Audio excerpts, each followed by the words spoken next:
Mesdames et messieurs, bonjour. Bienvenue dans la revue des titres de ce vendredi 27 décembre 2024 sur votre chaîne préférée Speedline Télévision.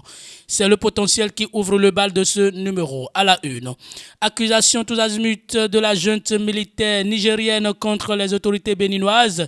Tiani refroidit à nouveau les relations avec le Bénin. Le gouvernement béninois pour déconstruire les fake news distillées. Présidence du Conseil économique et social. Golou Gbagidi Amouda, un trio pour un siège. Vous aurez plus de détails à la page 2 de cette parution. Restons toujours avec le même quotidien pour lire. Retro 2024, voici quelques faits qui ont marqué l'année au plan politique. Les détails sont à lire à la page 9 de ce quotidien. Le matinal microcrédit à la FIA, un atout pour l'autonomisation de la femme. L'accès au crédit reste un défi majeur pour les femmes en Afrique de l'Ouest. Seulement 5,1% des femmes ont accès dans cette région où moins de 37% d'entre elles ont un compte bancaire selon le FMI. Pour contourner les difficultés liées à l'accès au crédit dans les banques commerciales traditionnelles, les femmes ont souvent recours au microcrédit pour des prêts souvent de montant modeste, contractés à titre individuel ou par la voie de groupements spécifiquement constitués pour renforcer ou lancer leurs activités. Au Bénin, le microcrédit à la FIA est un véritable levier pour l'autonomisation des femmes. Les détails sont à lire à la page 11 de ce quotidien. Facilitation de la réalisation d'infrastructures au Bénin, des engins lourds pour 3 communes. Les détails sont à lire à la page 2 de ce quotidien. Et pour finir avec ce quotidien information Cotonou, l'esplanade de l'Amazone fermée pour cette raison. C'est à savoir à la page 2 de cette parution. Le Béninois libéré d'Aboubacar Takou, mise en œuvre de l'assurance maladie au Bénin, le gouvernement talon à la rescousse des populations. Toujours avec le même quotidien dans nos prochaines parutions, les 10 contre-valeurs de la République.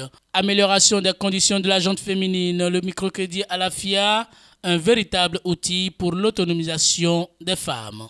Le paraclet gouvernance politique au Bénin, ces visages qui provoquent des cauchemars chez Dame Rupture.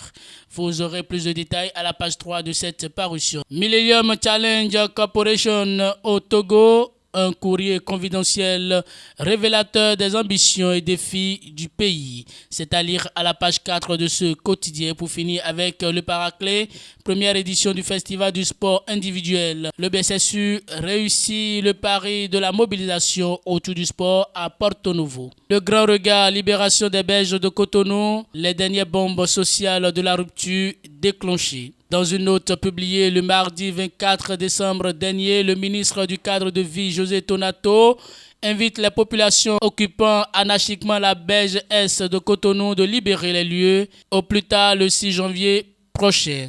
Une invitation qui certainement entre dans le cadre de l'assainissement de Cotonou qui fait progressivement son accession dans le rang des grandes villes d'Afrique. Mais au regard de l'envergure de l'opération qui s'annonce dans la zone d'Akpakpa, c'est à croire que Tonato est prêt à déclencher les dernières bombes sociales de la rupture. En bas de page de ce journal, lutte contre le terrorisme dans la sous-région, la CEDEAO salue l'apport et l'implication du Nigeria. Les détails sont à lire à la page 10 de cette parution. Passons à présent au quotidien Les 4 vérités pour lire à la une. Présumée présence de bases militaires françaises, achat de drones, Tiani accuse à nouveau le Bénin, la France et le Nigeria. De nouvelles accusations sans preuve du général. Vous aurez les détails à la page 2 de cette parution. Pèlerinage annuel de l'église du christianisme céleste à Semenkodji. Vlavonou et une délégation de l'UPR apportent leur soutien aux pasteurs Adeogun et les Célestes. Lagune de Cotonou, Abokikodji, Derokpo, Kpankpan, Midombo, Adogleta, Koulakodji et Agbator, sommet de libérer la Belge S. Vous aurez les détails à la page 7 de ce quotidien. Nord-Sud quotidien, assurance maladie, un important outil de renforcement du capital humain. Promenade lagunaire de Porto Novo pour une ville verte et durable. Vodou Days, tout savoir sur l'édition 2025. C'est à la page 3 de cette parution. Matin libre, le Bénin a trouvé son chemin et cela est irréversible. L'autre après nous, c'est nous, les Béninois en spectateurs. Département de la Donga, absence de scanner dans les hôpitaux. Nati Tengu, des produits avariés saisis par la DDIC. Vous aurez des détails dans les colonnes de ce journal. Décryptage info, financement des MPME et PMI. La BOAD sécurise 336 milliards de francs CFA. La Banque ouest africaine de développement reste engagée pour le financement de l'État des États membres de l'Union économique et monétaire ouest africaine. En témoigne sa nouvelle trouvaille qui permettra d'amplifier l'impact sur l'économie sous-régionale et de renforcer les secteurs clés et les maillons essentiels de l'économie. Réforme fiscale au Bénin, paiement électronique des taxes douanières à partir de 500 000 francs CFA dès 2025. Des intérêts de retard de 3% par jour retenus. À partir du 1er janvier 2025, tout paiement de droits et taxes douaniers égal ou supérieur à 500 000 francs CFA devra obligatoirement être réalisé par voie électronique. Vous aurez plus de détails dans les colonnes de cette parution.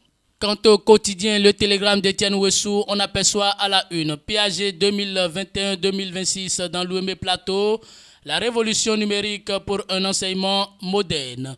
Les détails sont à lire à la page 10 de ce quotidien. Terrorisme, de graves accusations de Tiani sur l'acquisition d'une centaine de drones par le Bénin. Les détails sont à lire à la page 11 de ce quotidien. Toujours à la une de ce quotidien, préparatif du festival We Love Eya, fermeture temporaire de l'esplanade de l'Amazone, informe le télégramme dans sa parution du jour.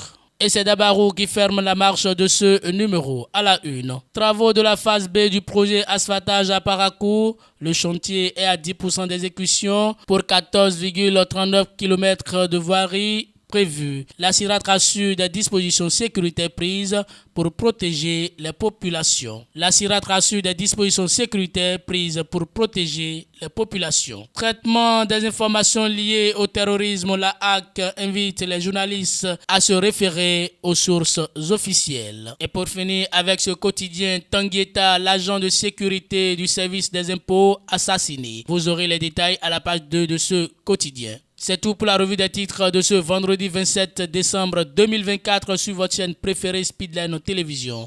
Merci pour votre fidélité.